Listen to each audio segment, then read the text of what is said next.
Gentlemen, we're delighted to have you with us.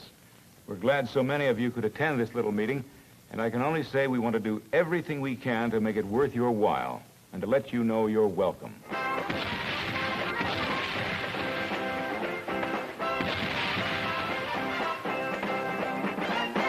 I'm sure you know in general what this session is all about. We're going to talk business, yours and ours, and we plan to stay on the track, stick to our subject. Your time is valuable, and we don't want to waste it on anything that doesn't apply directly to our jobs.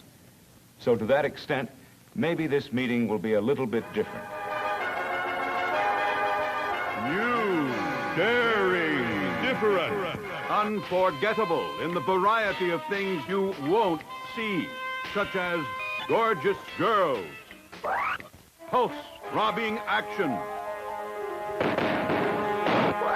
exotic scenery, side-splitting comedy,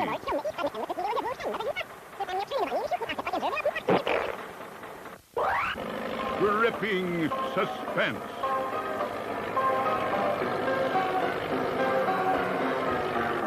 None of that. Nothing irrelevant. Just interesting stuff. All business. We're all in business together, because whatever our individual jobs may be, they all involve Caterpillar and tow motor equipment.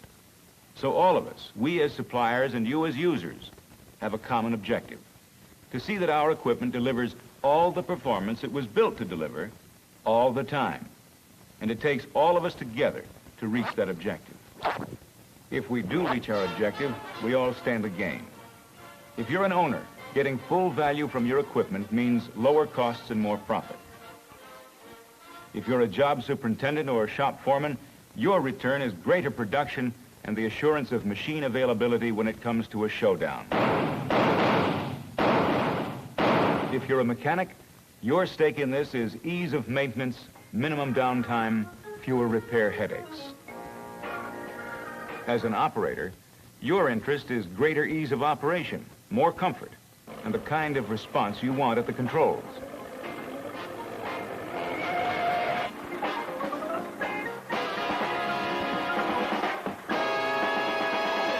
So whatever job or jobs you do, you have a personal stake in getting full value from every Caterpillar machine, because that automatically makes your job easier, more secure, more profitable, and safer. Another thing it seems to me all of us here have in common: we're all professionals. Operator, owner, mechanic, superintendent, foreman. It doesn't matter which. The very fact you're here shows you have a professional attitude toward your work. You take pride in your job and how it's done. And we take the same professional pride in our job, or we wouldn't be putting on this meeting. So we all do share the same interest and attitudes in our work. We talk the same language. And as professionals, we all know this can be a rough business.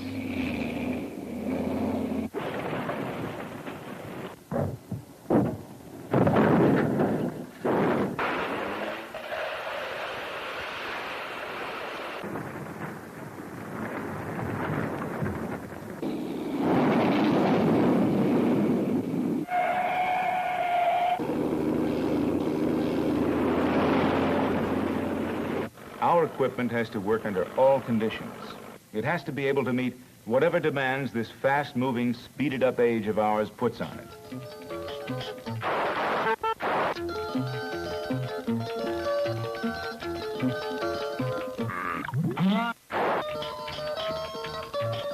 But in spite of this, how can we make sure we get the utmost out of our Cat equipment, day in, day out, year after year?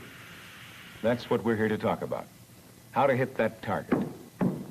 Now, of course, on-the-job reliability has to start with design, engineering, and manufacture. The basic quality that's built into a machine. And that's what we have to offer. A better machine to begin with, built that way by Caterpillar. But that's not all. Something else, just as important, goes with that Cat machine or engine.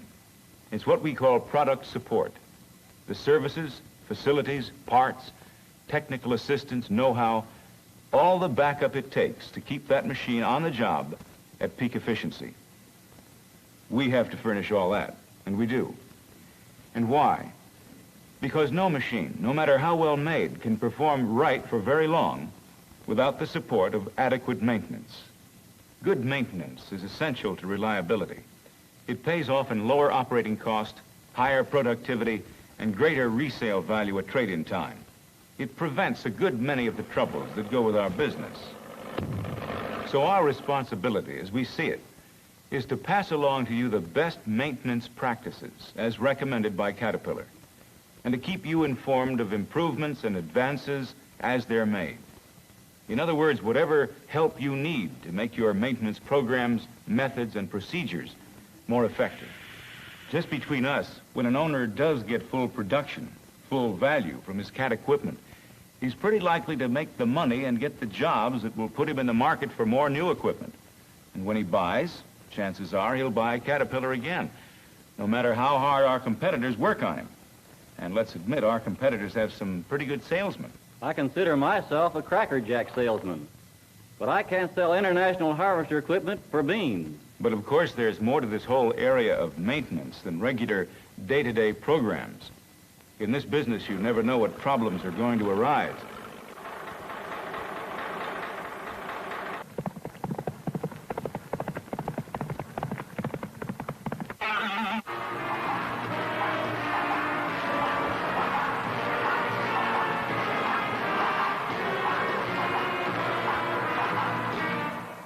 I've always said those operators are no dummies, but now I don't know. The only thing sure is that any machine used hard enough to make a profit has to have replacement parts and occasional repairs.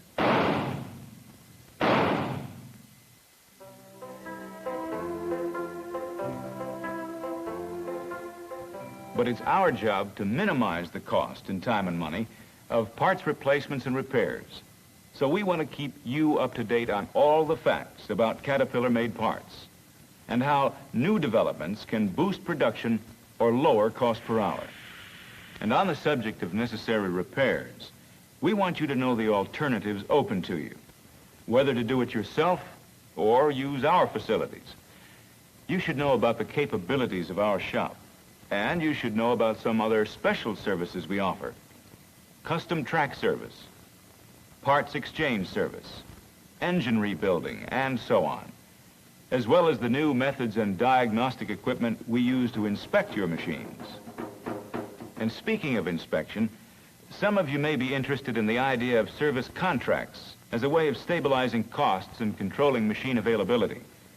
All these things are part of the whole broad subject of equipment maintenance. And I don't have to tell you there's a lot involved in it, in this matter of making sure our equipment stays on the job and performs as it was designed and built to do. A lot involved.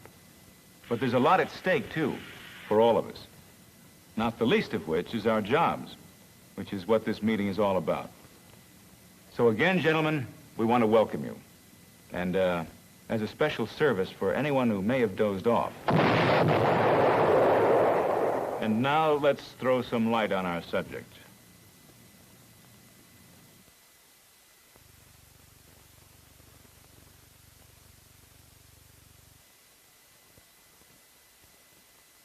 Well, gentlemen, they tell me it's time to wrap up this session, and that's what I'm back here to do. We certainly hope you found it worth your while and that you'll decide to come back again. As you know, meetings like this are just part of a continuing informational program designed to be of service to you and your job. It's a program that's needed today more than ever before if we want to keep up with the new developments, new methods, new ideas that are coming at us all the time. And as I said at the beginning, this is a fast-moving industry we're in.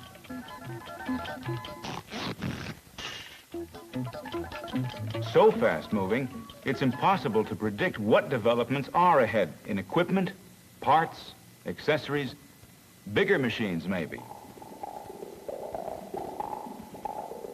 with new capabilities, more economy, longer life. Who knows? But we promise you this, whatever is ahead, we'll do our level best to keep you informed. Because, again, we're all in this business together. Our success depends on yours. So that's all. Thanks for coming. And aren't you glad we stuck to business instead of boring you with a lot of unnecessary, oh, look at that. Foolishness. Things that nobody cares about. Oh.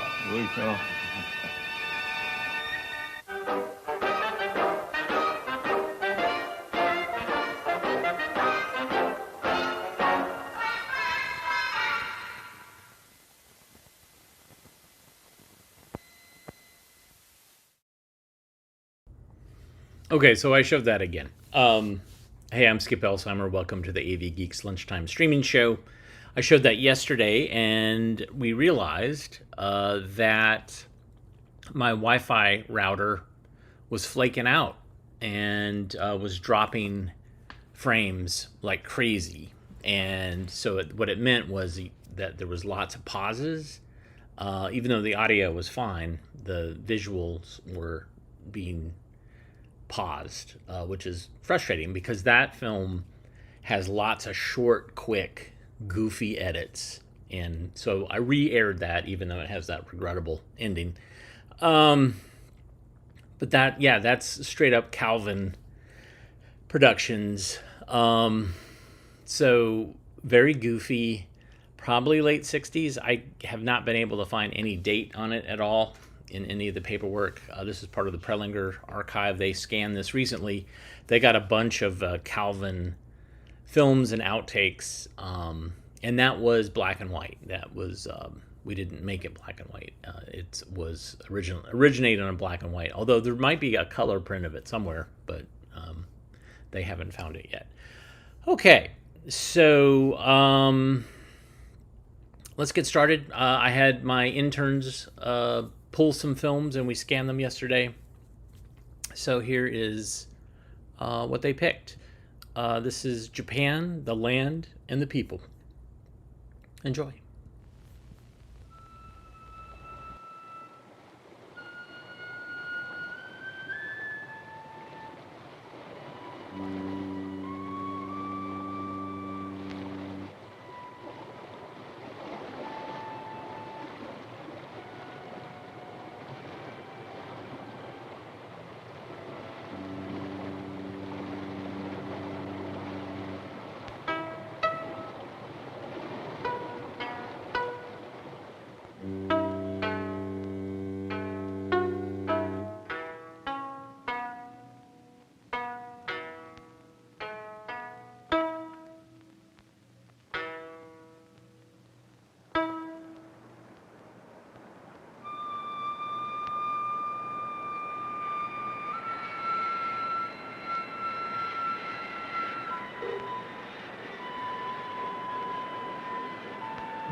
On the streets of modern Japan, Western-style clothing is common.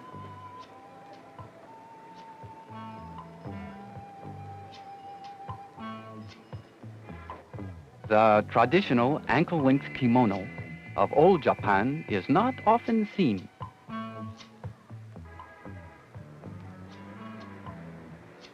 Everywhere there is bold evidence of change and signs of the past.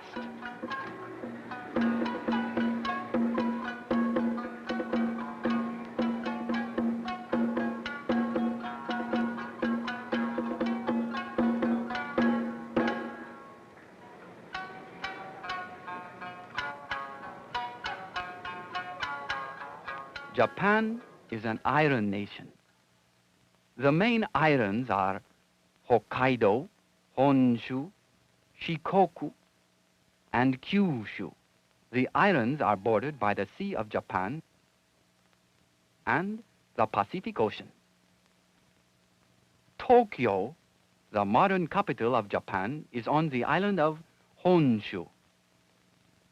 The land area of Japan is about 143,000 square miles, less area than the state of California. And yet, Japan supports a population of over 100 million, about half the population of the United States. Japan extends from the 31st to the 45th parallel, corresponding to the latitude between the state of Oregon and Lower California.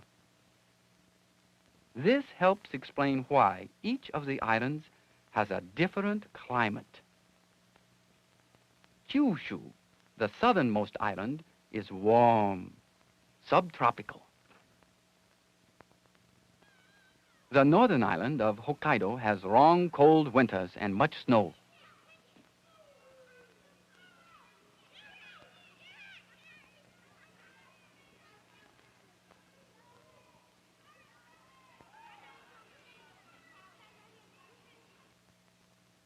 Winter sports are popular here.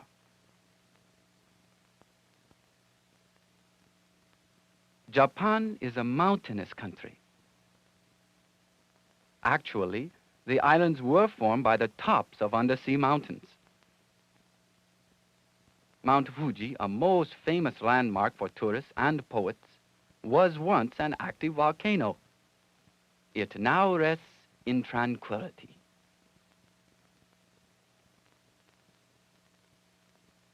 Japan still has active volcanoes, reminders of the great natural forces which form the islands.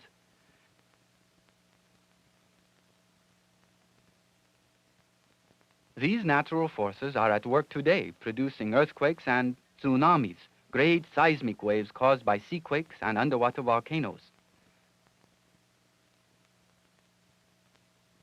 Seismographs are used by scientists to monitor movements in the Earth's crust. The scientists help warn the people of Japan of coming earthquakes and tsunamis.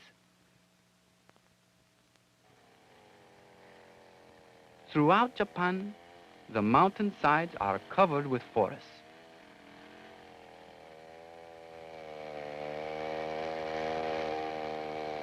The trees supply lumber and wood pulp used in making paper and synthetic fibers for the textile industry.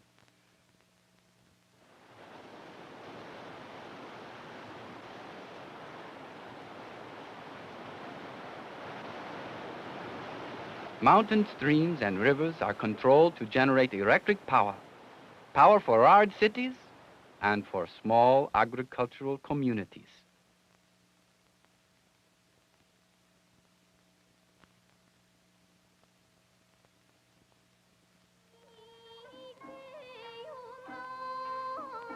A farmer working on his small hillside farm uses modern machinery to help improve his crop yield.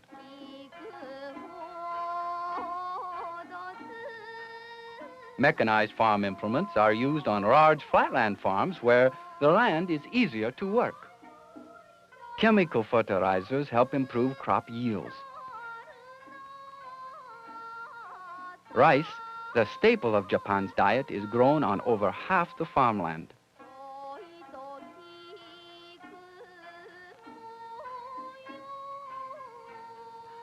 Modern farm machinery is used on the flatlands where most of the rice and other grains are grown.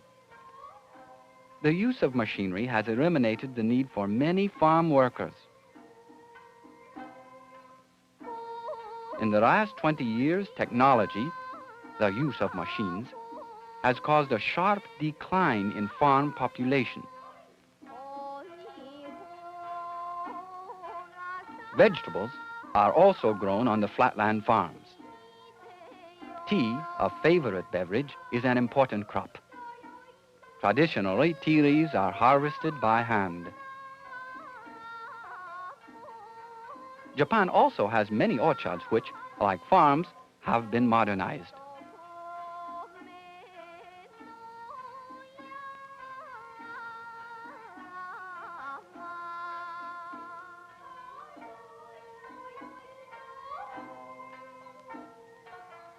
Trucks bring crops to the villages and towns. In the villages, the old traditional farmhouses with thatched roofs are being replaced by houses of modern design with roofs of brightly colored tile on the outside and modern conveniences on the inside. Because of modern technology, many young people have left the farms to seek factory jobs in the cities.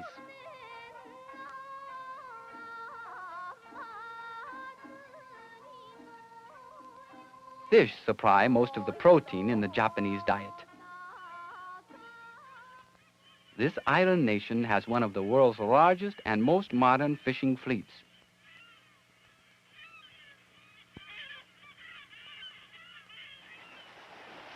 Each year, from nearby coastal waters, Japanese fishermen take millions of tons of fish, herring, mackerel, sardines.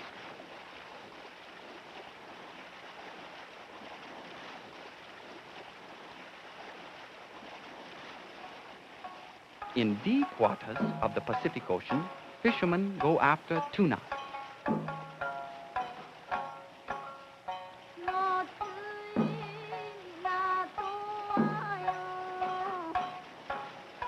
On huge ships known as floating factories, tuna and other seafood are cleaned, processed, and packaged. Seaweed is harvested in coastal waters. It is an important part of the Japanese diet, so not much seaweed is for export. Other sea products are exported, like pearls, both natural and cultured. Pearls are taken from oyster beds along Japan's coast.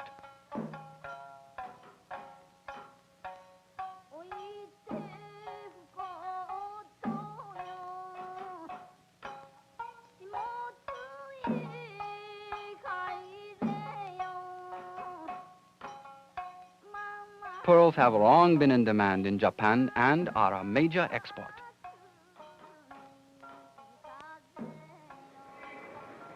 Many aspects of modern Japanese life have followed Western patterns. The government, for example, and education. Many subjects are the same as those taught in schools of the West. But learning how to read and write takes longer. Japanese is a difficult language with many characters. In Japan, students have to go to school for 9 years. The government pays most of the expense. Outside of school, students enjoy many imported recreations and sports. Baseball is the most popular sport.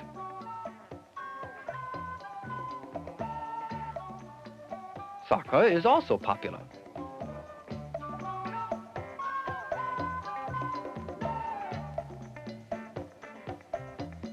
Of course, judo, a native Japanese sport, is a traditional favorite.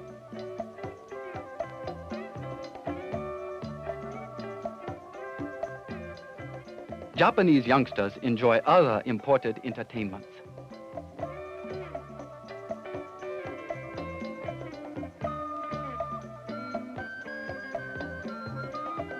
Westernization is most clearly shown in Japan's modern industries.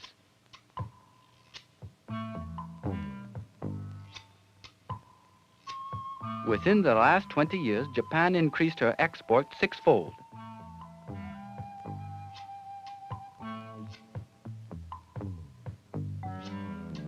In order to manufacture finished products, Japan needs a constant supply of imports.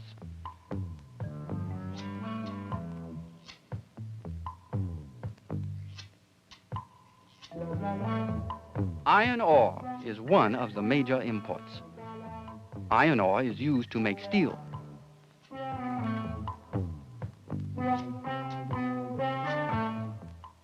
Improving on Western technology, Japan has become one of the world's leading steel makers.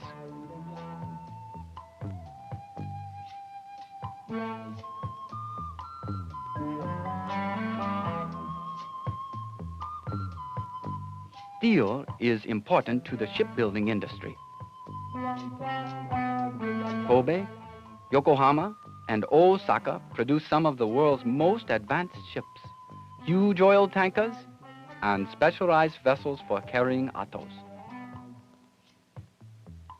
Japan's automakers have a worldwide market.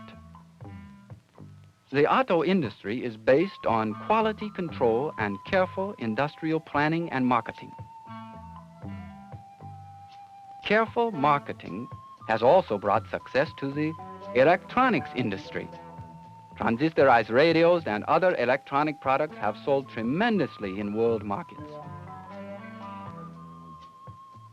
Japan's manufacturers have also captured worldwide markets in optical goods. High-quality cameras present stiff competition for their Western-made counterparts. The Japanese have also become leaders in the chemical industry. Japan's industries are carefully directed into areas that promise continued economic growth.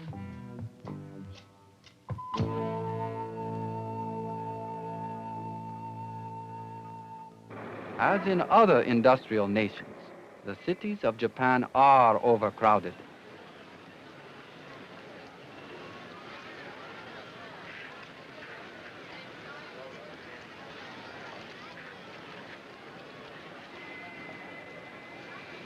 Overcrowding has caused serious housing shortages. To cope with this, Japan is building new housing, especially apartment buildings. But there are other problems. Pollution.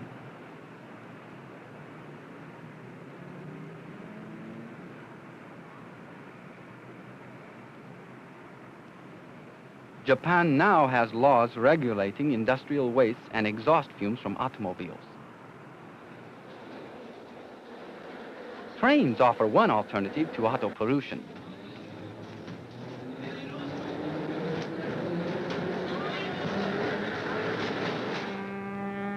Japan has an extensive government-owned railroad system, some of the fastest and most modern trains in the world.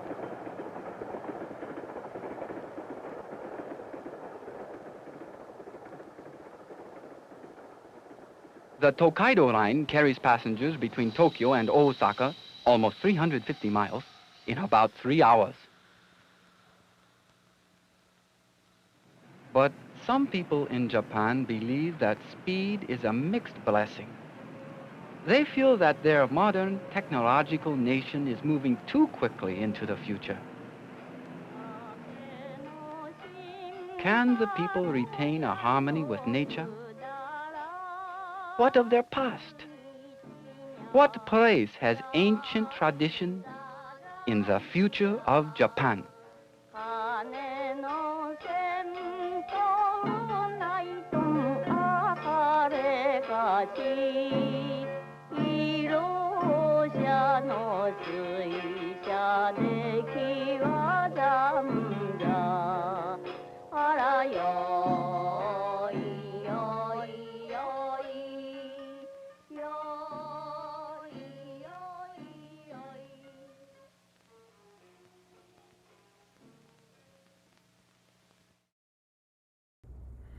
So that's in honor of my nephew, Nate, who's been on this show many times over the years. He's in Japan, hanging out, being a 20-some-year-old for a couple of weeks, and I'm incredibly jealous. Incredibly jealous. All right, this next film comes to us from 1971, and it actually says in the title that it's from the 70s. It's Guidance for the 70s, Kids, Parents, and Pressures. Get ready for a support group and some beards. Tell me how you feel about your father. I think, Okay. What's he afraid of? ill. Why is he afraid of that? Because he's afraid of his reputation. Oh, okay. Now that's a reality. Because, like, he's afraid that if I look bad or I do something wrong, that it's going to hurt him as a person. Cindy, you're now him. I don't like to be seen with you. I don't like my friends to see you. Now, how would you feel if somebody played that tape for you? Not too good. Have you told him what you felt? What did he say? No, he just sort of, like, he doesn't accept criticism helpfully. He just thinks that you're trying to make trouble again. Do you think maybe you have really blown his mind? Maybe. Brother DeMott, how is it you feel about your mother? I'm not really sure. What relationship would you like to have? Well, I mean, I'd like her to be able, you know, like, be just a friend, you know what I mean? Cool person. Pressures and conflicts and tensions social pressures, all kinds of things that are really happening in our world. We'd like to look at some of those things this morning and see what happens to them. We're talking about the pressures that exist in the environment, in the world outside of your skin. The conflicts that are going on in the mental part of the system, and the physical tensions that result. And we've all got all three of those, whether it's family pressure, parental pressure, brother and sister pressure, dating pressures, all kinds of things that are really pushing on us from outside of our skin.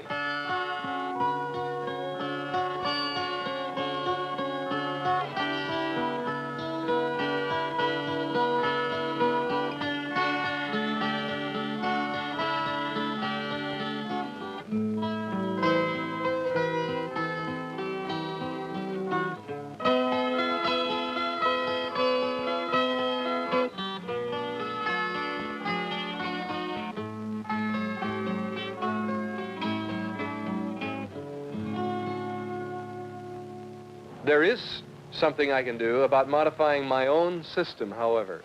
For instance, if you can imagine that I have a kind of a panel board hanging down in front of my system, in front of my chest, and on this board is row after row after row of little electronic push buttons. And as I walk around through life, people push my buttons. Now, each one of these buttons is wired into a circuit in the mental part of the system, so that when anybody pushes it, an almost predictable physical tension is going to happen in the system. Like, for instance, in the fourth row, third button over, that's the stupid button. Do you have a stupid button? We have a lot of these. We have programmed ourselves, programmed our computers, if you will, pre-wired the circuitry so that when somebody pushes the button, we get a reaction. Do your parents have a four-letter word button? Sure. And a kid discovers the four-letter word button, he hears the word, he doesn't know what it means, and a couple of days later he uses the word, and mother goes through the ceiling, and he's discovered that mommy has a button. And he can make her jump through the ceiling anytime he wants to. Children find out at a very early age where mommy's and daddy's buttons are, and they teach them all kinds of clever routines. That all the kid has to do is push the right buttons, and mother will jump up and down and scream and yell. And... Did you ever see little kids with a "he's pointing at me" button? I think that's so funny to watch little kids. One of them will just point the finger at the other one, and the other kid will say, "Mommy, he's pointing at me." And as soon as the brother finds out that his sister has a "he's pointing at me" button, he can say, "I didn't touch her," but he's touched her button from a distance, and boy, does it bring her apart. What's a button that you've got? Anybody got a button? Personal appearance button. You mean, well, do you look good? No, the "you're ugly" button. Oh, the "you're ugly" button. Yeah. Oh, that's like your stupid button. What's another button? Do your parents ever push your buttons? My dad or my mom will say, "Don't you think your hair is getting a little too long?" You know, that's all they have to say. And, you know, right away. Just... Okay, there are a lot of long hair buttons. Not only do kids have long hair buttons, but as it probably will come as a great surprise to you to know that many parents have long hair buttons. Many of the older generation have a button that gets pushed every time they see anybody with long hair. And it destroys the whole intellect. You know, it's just immediately they go into the pressure response to that button. Your buttons are your buttons. You're responsible for them. You got them in there in the first place, and you're responsible for keeping them or revising them as you choose.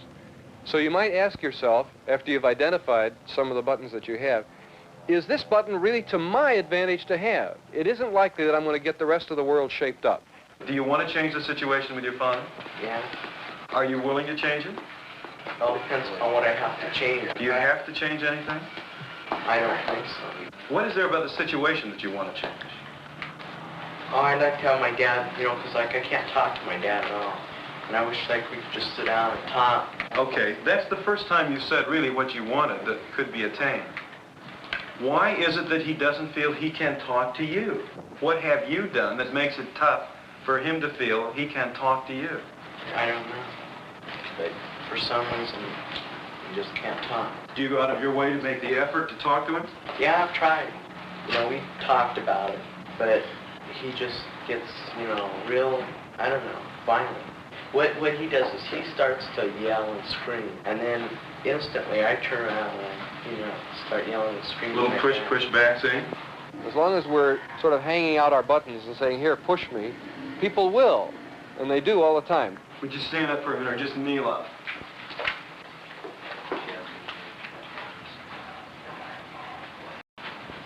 All right, now here we are communicating. If you want to win, what can you do? If you want me to fall your way, what can you do? Yeah. You could take the pressure off. Okay, push me down. Well, push on me. What would it be if he took the pressure off in the situation? Where would you be? Where would your game go? It'd be gone, wouldn't it? All right, you're now you, and I'm now your father. And you're used to me pushing on you. What if you could change that? Change it. All right, that's basically what we're looking at. But you don't change anybody else. All you're doing is changing yourself. But if you take the pressure off, I don't have any place to go. We're really accountable for our own behavior. We're accountable for our own image of reality, for our own patterns, including the reaction patterns that we have to other people.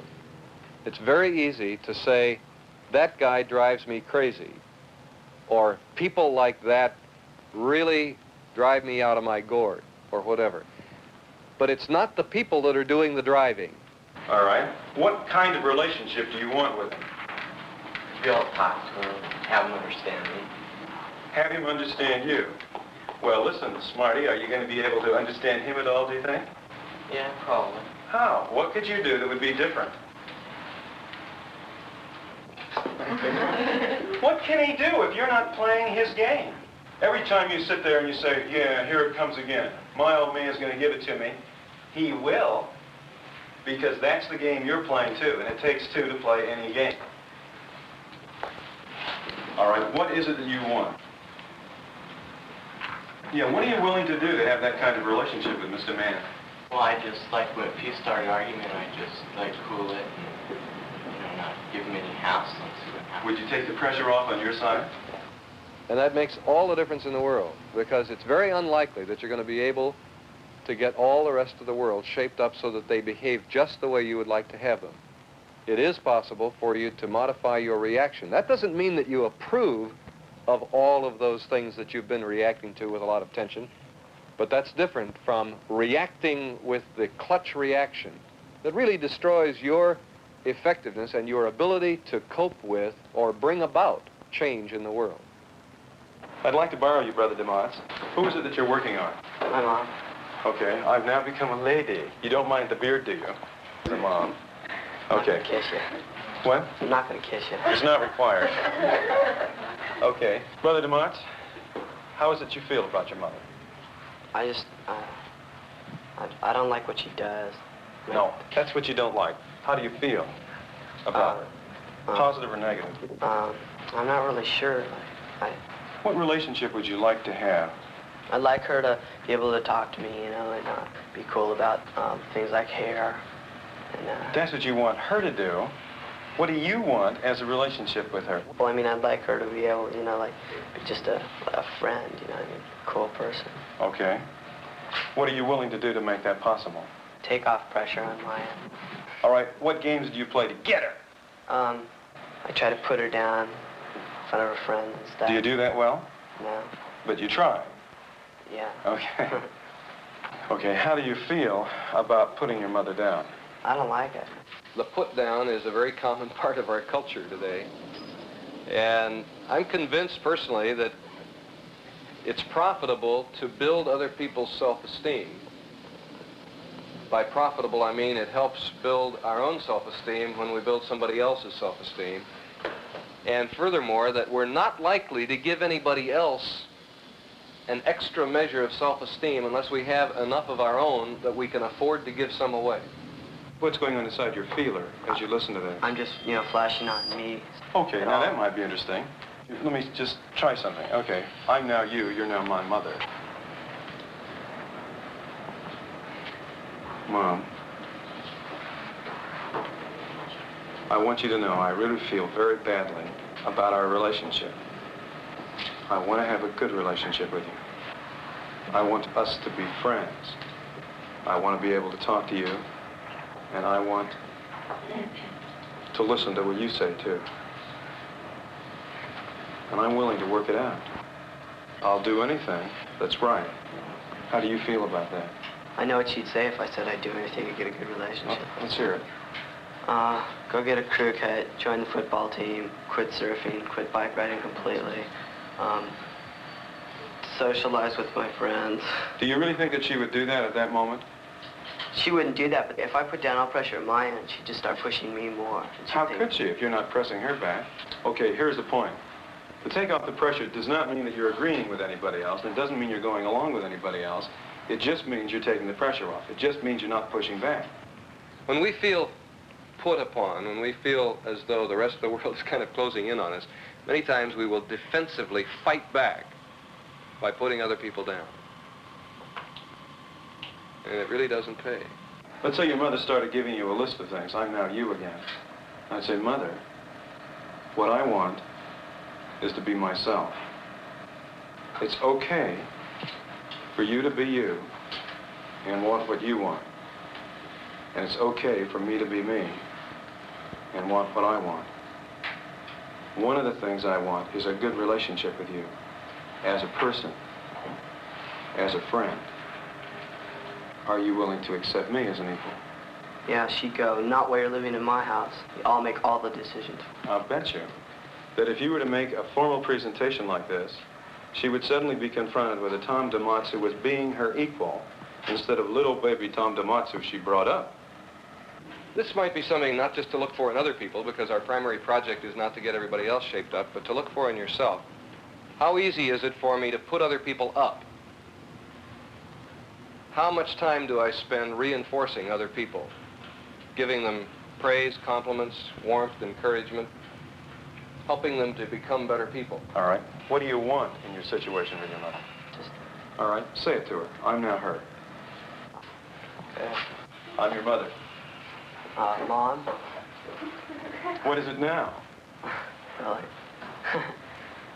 What do you want? I'd like to talk to you about our relationship. Yes, what about our relationship? I really don't think it's been too good lately. I don't either. And Well, what is I'd really like to change it. Oh, what is it you want now?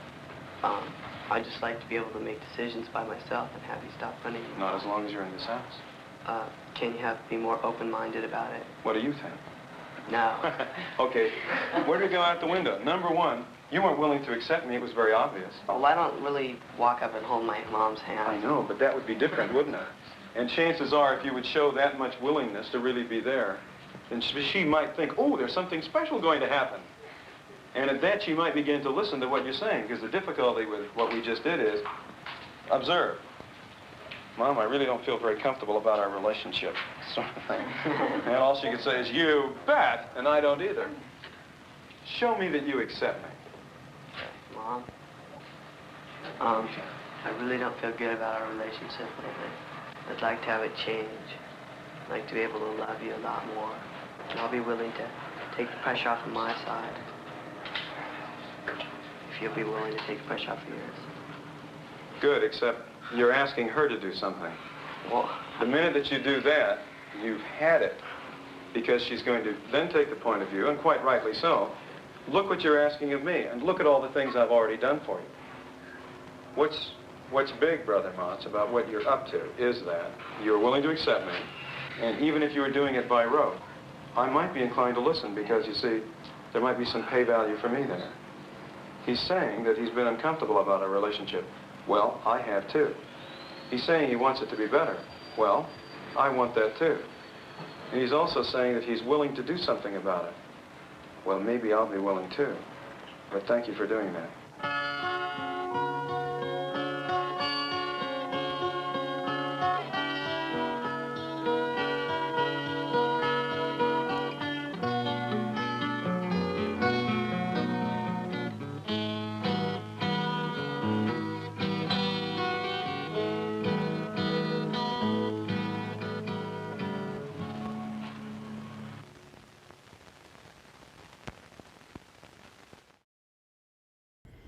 So the 70s had just barely started when that film came out in 1971, and I'm sure they shot it in 1970.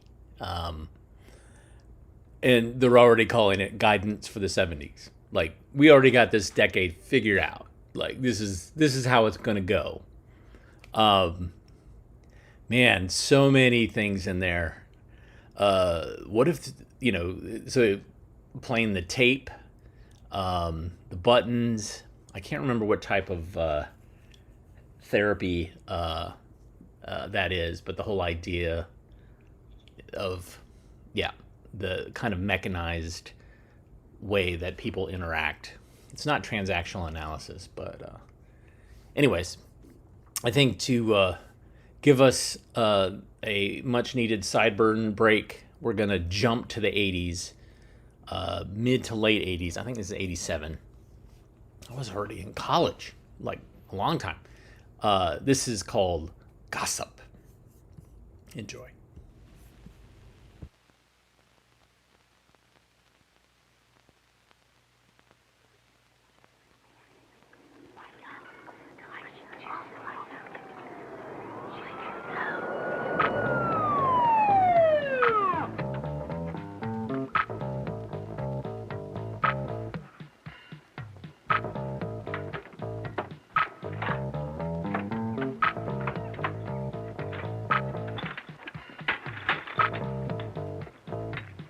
What happened?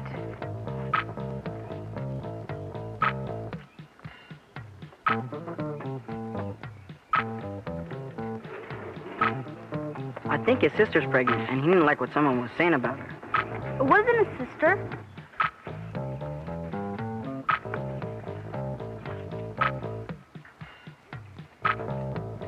I thought it had something to do with drugs. At least that's what I heard the other day.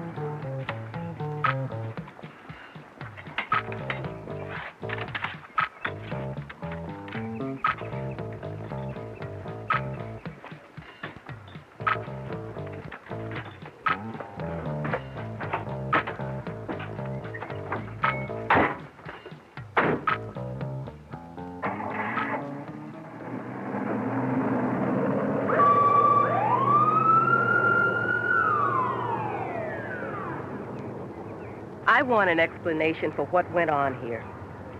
Amy?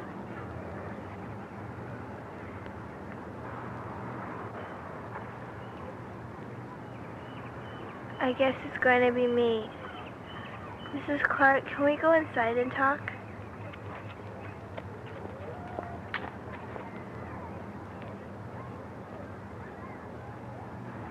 It started a few days ago in the drama room.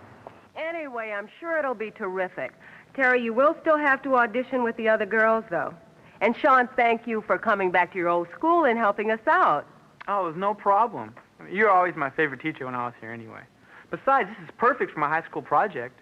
I mean, it's great to have the opportunity to be your assistant director. Good. Then we're all set. Listen, I've got to run over to the office to copy these papers, but I'll be right back, and then we can lock up for the day. Okay, see you later. You know, Terry, you seem a little down. Aren't you excited about all this? Well, sure. I'm fine. Come on.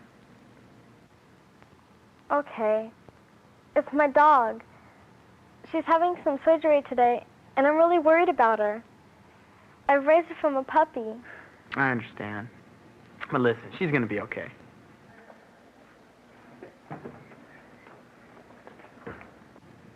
Everything's going to be fine. Sure hope so. Thanks, Sean.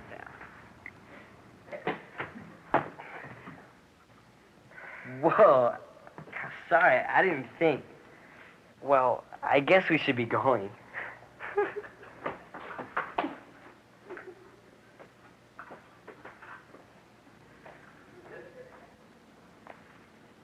Hey. Hi. Hey, yourself. How's it going? It could be going real well. Guess what? What? I just found out that Terry is fooling around with older boys. Come on, Amy. No, really. Brian and I just walked in on her with an older guy, and they were real friendly, if you know what I mean. Wow. When did this happen? Let's just say it's a hot item. Hey, I've got to get home or my mom will kill me. Can you believe I finally got the goods on Terry? I'm so tired of her superior attitude. Talk to you tomorrow, okay? Amy. No time. See you tomorrow. About Terry.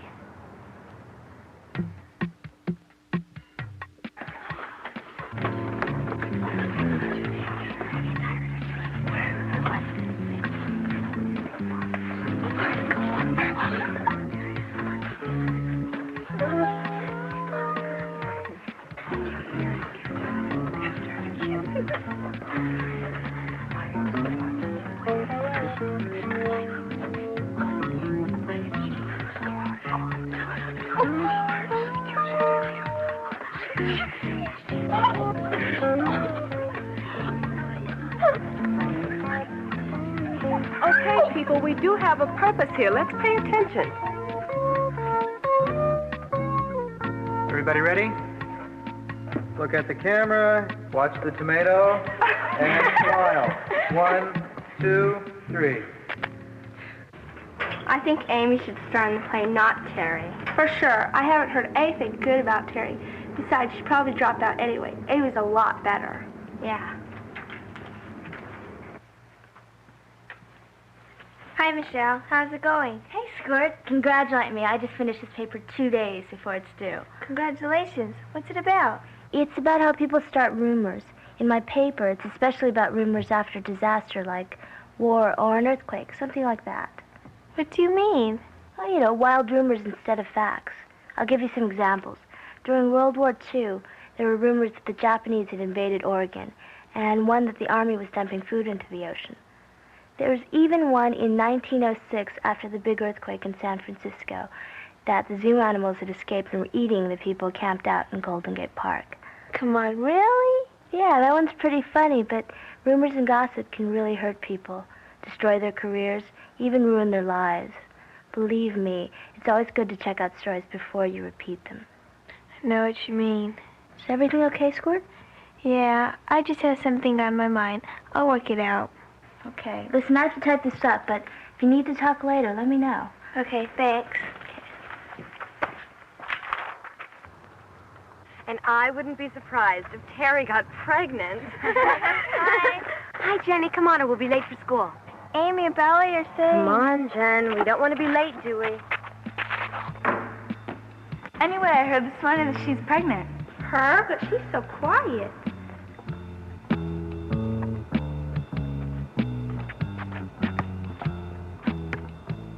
Hey, did you hear about the guy from the high school coming onto our campus and dealing drugs? No kidding. Yeah, I heard it happened in the drama class after school the other day. So what happened? Amy probably just wants to get Terry into trouble. She always hated her. I know, but, well, Brian saw it too. Did not. It's not true. Did so. I heard it yesterday. I thought we were friends. I'm only telling you for your own good. Hey, Alex, for a good time, call Terry. Someone's even written her number in the bathroom. What are you talking about? Just that Terry knows how to have a good time, if you know what I mean. Look, I don't know what you're talking about. Amy and I saw her hugging this guy from high school, and I think they were doing more than that when I walked in. But you didn't actually see anything. So what? So you're jumping to conclusions. It might not be true. You know there are lots of reasons for a hug. Come on, Brian. If this isn't true, and I repeat it, it sort of makes me a liar, doesn't it? Yeah, but I just thought... Did you really... Hey, Terry could really get hurt by these stories. Think about it. I guess I got kind of carried away there. Alex, do you have to be right all the time? Sure. I've got a reputation to maintain. Want to trade sandwiches? I've got turkey. I got roast beef. Amy, wait up. Jenny, hey, hi. I need to talk to you. What's up? That's what I wanted to ask you. I've seen you've been spreading rumors about Terry. Like she's a bad person or something. Since when are you and Terry such good friends? We're not. I mean, I hardly know her. But what you're doing doesn't seem right. And what do you think I'm doing? I think you're spreading stories about Terry to hurt her. And you've got other kids to repeat those stories. Hey, I can't help what other kids are saying. I thought we were best friends. We are. But this thing is getting out of hand. You know how stories get distorted and stuff. What I know is that if you were really my friend, you'd help me, instead of getting on my case. Even if it means hurting someone else? We both know the stories about Terry aren't true. A little gossip never hurt anyone. Hey, I've got to get home. I guess it's your choice whether we're really friends or not.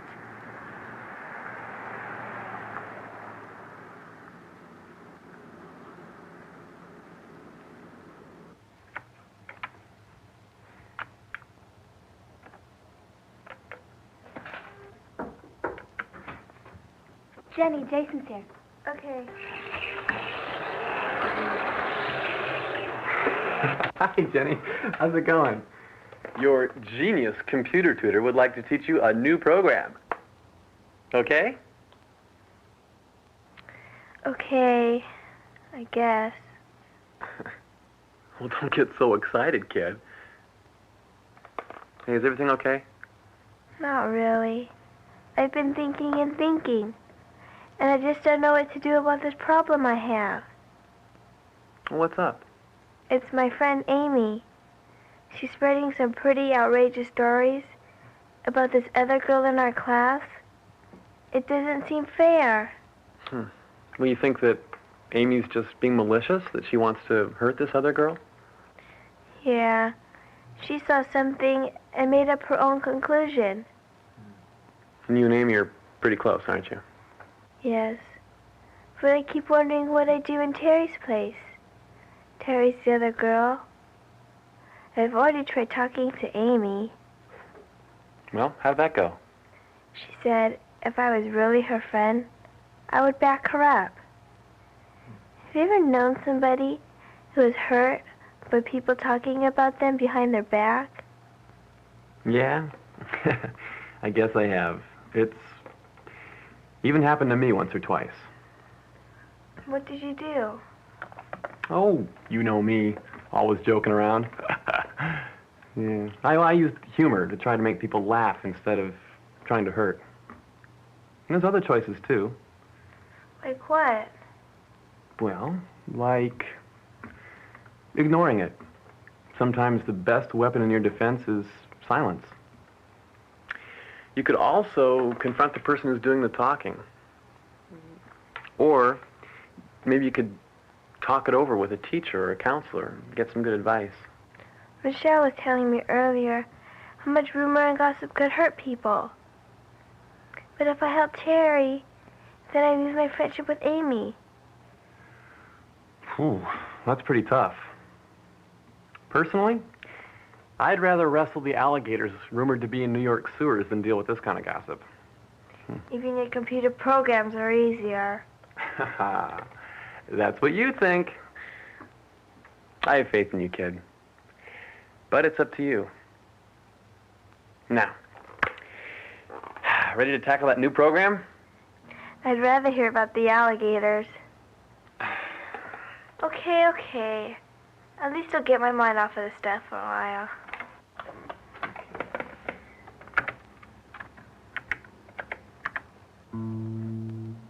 I'm sorry, Amy. What you're doing to Terry isn't right. It's affected the whole class. Everybody seems to be fighting these days. I think it's too much to ask of our friendship for me to hurt other people just to be your friend. I hope this works.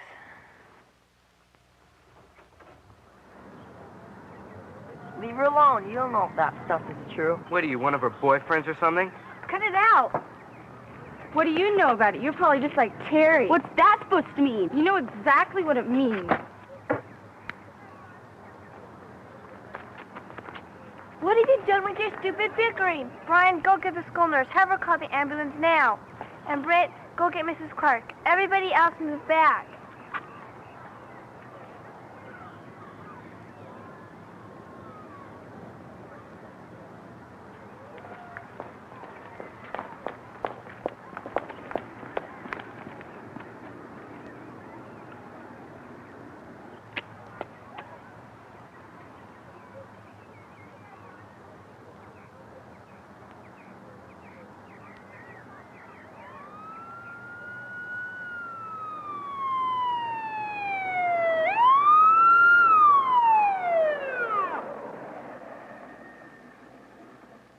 that's when you came over and asked for an explanation. By the time I got to school, the kids were already arguing. And that's when the accident happened to Alex. I see. So you gave Amy a chance to tell me on her own. You did the right thing, Jenny. Thank you for telling me. Things were getting out of hand. Now what happens? Well, I'll have to talk to the kids who were fighting, and of course I'll have to speak with Amy about her part in all of this, but I have a special idea for the whole class. How about if we write and present an original play about the damage that gossip and rumors can do? That sounds great. Well, now it means that everyone will have to cooperate, especially Terry and Amy, and that sounds exactly like what we need right now. Well, I'll keep an eye on them, and we can talk about this more in class this afternoon. Right now it's time for you to start school, and I want to check on Alex.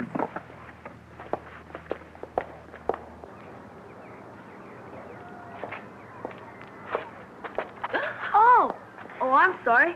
I guess I didn't look where I was going. Boy, can you believe this?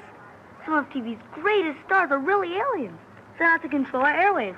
That's amazing. David, I think you've just written the first act of our new play. But I don't understand. I'll explain later. Wait a minute. What about the aliens? Oh, David, you can't believe everything you read or hear. Consider the source. I got a call from the hospital, and Alex is just fine.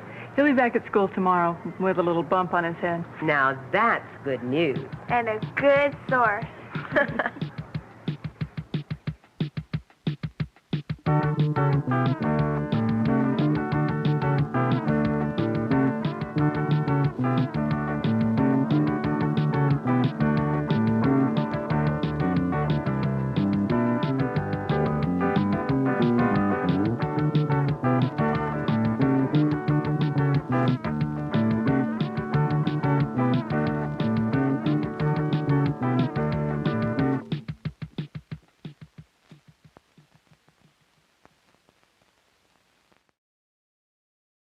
So that kid was just standing there, and he got pushed over a bench by those two fighting girls.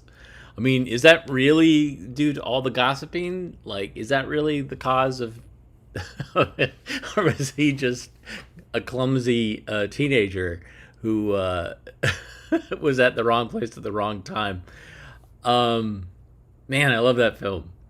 And because that was normally films that came out after I was in college, I'm not into as much, but that one just, I don't know, it clicks with me in some way.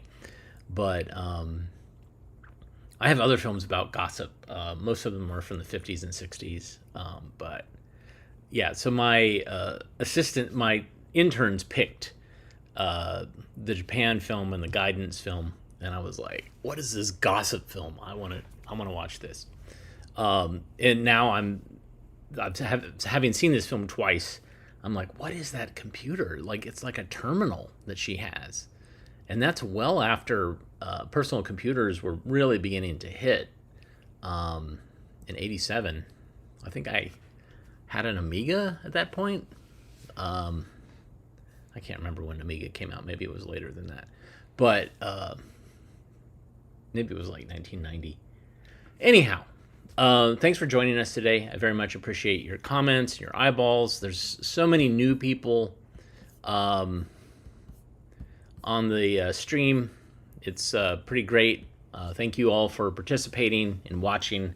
This is what we do. We watch old 16mm films, and then we judge them harshly because we know so much better. Hindsight gives us so much... No, we don't know much better. We're just as clueless as those people were, I think, and have even more distractions and more things that make things difficult for us. That's my takeaway from all this is, yeah, they didn't know what they were talking about back then, but we really don't know what we're talking about either. So thanks again. If you like what you saw, you can hit the thumbs up. You can hit the like button. Those are great ways to support us. If you want to support us financially, you can use the super thanks button. You can go to ko-fi.com/avgeeks or patreon.com/avgeeks. Those are great ways to support us.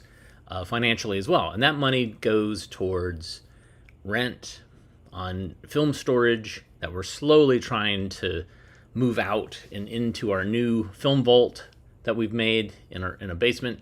And unfortunately, because it's raining every day, it's hard for us to do that. So it's just taking us longer because it's just this crazy downpour here in Raleigh, North Carolina.